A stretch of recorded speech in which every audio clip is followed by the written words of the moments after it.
Ibrahim, peace be upon him, journeyed from Sham, Greater Syria, to Mecca, along with his wife, Hajar, Allah be pleased with her, and their infant son, Ismail, peace be upon him. There, under a large tree at the highest point in the mosque, Ibrahim, peace be upon him, left them on the sacred spot of Zamzam with a water skin and a bag containing dates as their only provisions. Ibrahim, peace be upon him, returned to Sham, trusting in the divine plan.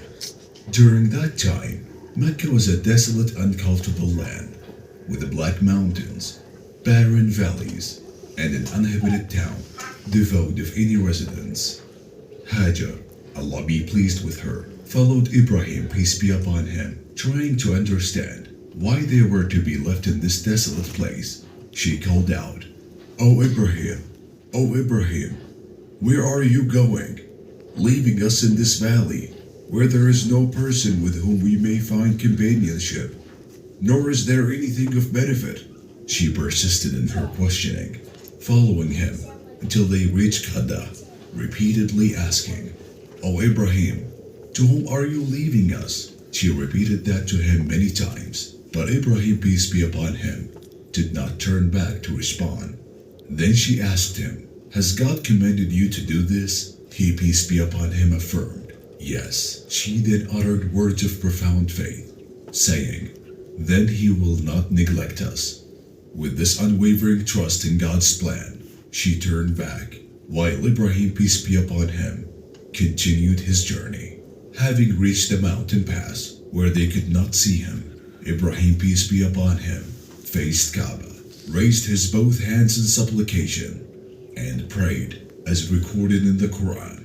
ربنا إني أسكنت من ذريتي بواد غير ذي زرع عند بيتك المحرم ربنا ليقيموا الصلاة فاجعل أفئدة من الناس تهوي إليهم وارزقهم من الثمرات لعلهم يشكرون.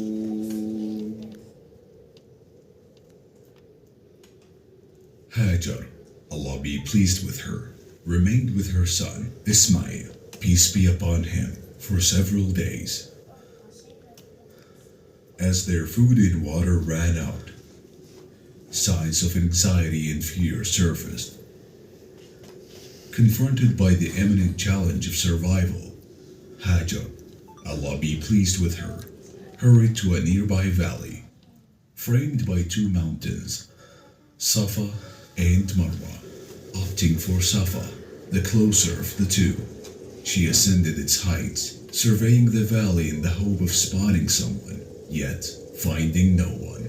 She descended and embarked on a determined sprint across the valley towards Marwa. Mounting Marwa and still encountering solitude, she persisted in her search. Despite the absence of any visible aid, Hajar, Allah be pleased with her, clung to her unwavering trust in God's relief. She continued this poignant journey back and forth between Safa and Marwa, completing 7 rounds. In a moment of introspection, Hajar, Allah be pleased with her, considered returning to check on the state of her child. However, her solitude was interrupted by an unexpected sound. She hushed herself. Then, filled with a mixture of longing, hope, and anticipation, she cried out, "Help! Help! If you have any good to offer, help!" Suddenly, Angel Jibreel, peace be upon him, appeared near the location of Zamzam. He struck the ground with his wing, and water gushed forth. Hajar, Allah be pleased with her, was not only astonished, but also filled with boundless joy at the manifestation of God's generosity and the miraculous survival of her infant. She started scooping and collecting the flowing water, and as it surged, she drank and nursed her child. At this moment, a profound sense of tranquility and peace enveloped her. replacing the anxiety that had gripped her heart. Then Jibril, peace be upon him, reassured her, "Don't be afraid of being neglected, for this is the house of God, which will be built by this boy and his father, and God never neglects his people." Afterwards, some people from the tribe of Jurham arrived at the lower part of Mecca and observed a bird hovering, a telltale sign of the presence of water in the seemingly barren valley. They sent a messenger to investigate further. He found Hajar, Allah be pleased with her, and her son, peace be upon him, by a spring of flowing water. They approached her and sought permission to settle in the vicinity. With her gracious approval, they brought their families and established their home there. And Hajar, Allah be pleased with her, found solace in the companionship of Jurham tribe. From this point on, the story of Mecca's habitation began. Ismail, peace be upon him, grew up in this blessed land and eventually married into the tribe, marking the auspicious beginning of his descendants. From his lineage emerged the Arab tribes.